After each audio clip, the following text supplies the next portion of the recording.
નમસ્કાર મિત્રો, સ્વાગત છે તમારું ગુજરાત સંદેશ યુટ્યુબ ચેનલમાં। મિત્રો, આજના તાજા સમાચાર વિશે વાત કરતા પહેલા જો તમે અમારી ચેનલમાં નવા છો તો નીચે લાલ કલરનું સબસ્ક્રાઇબ બટન આપેલું છે, તેને દબાવીને બાજુમાં રહેલા ઘંટડી બટનને પણ દબાવી દેજો, જેથી મારા આવનારા તમામ વિડીયોની માહિતી તમને મળતી રહે। બાળકોના આધાર કાર્ડને લઈને મહત્વનો નિર્ણય।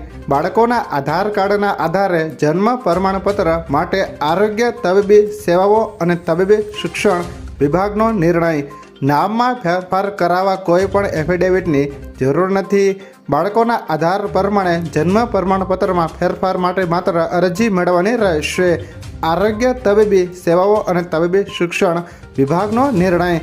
જન્મ પ્રમાણપત્રમાં નામ દર્શાવવા બાબતે વિગતો સાથે પરિપત્ર કરાયો। ત્યારબાદના મહત્વના સમાચાર વિશે વાત કરીએ તો દિવ્યાંગોને બીજા નવા વાહન પર આરટીઓ ટેક્સમાં મળતી રાહત બંધ। સરકારની જાહેરાત વગર દિવ્યાંગોને એક વાહન વેચી દીધા પછી બીજા નવા વાહન પર આરટીઓ ટેક્સમાં અપાતી રાહત બંધ કરી દેવાઈ છે।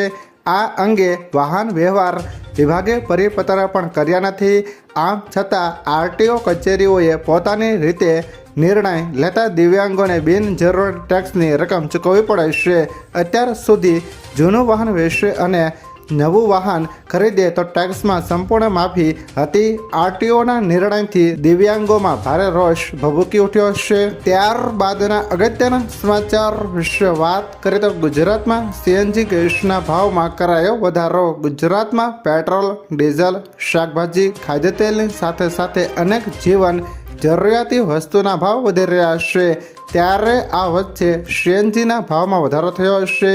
ગુજરાત ગેસ કંપનીએ સીધો જ ₹1નો ભાવ વધારો કર્યો છે। તેના લીધે સીએનજી વાહન ચાલકો પર મોટો બોજો પડે છે। પહેલા સીએનજીનો પ્રતિ કિલો ભાવ ₹74.24 હતો, જે હવે વધીને ₹75.24 પ્રતિ કિલો થયો છે। ત્યારબાદના અગત્યના સમાચાર વિશે વાત કરીએ તો ખેડૂતોનું ₹2 લાખ સુધીનું દેવું માફ। ખેડૂતોની લોન માફી સમગ્ર દેશમાં સૌથી વધુ ચર્ચિત વિષય છે।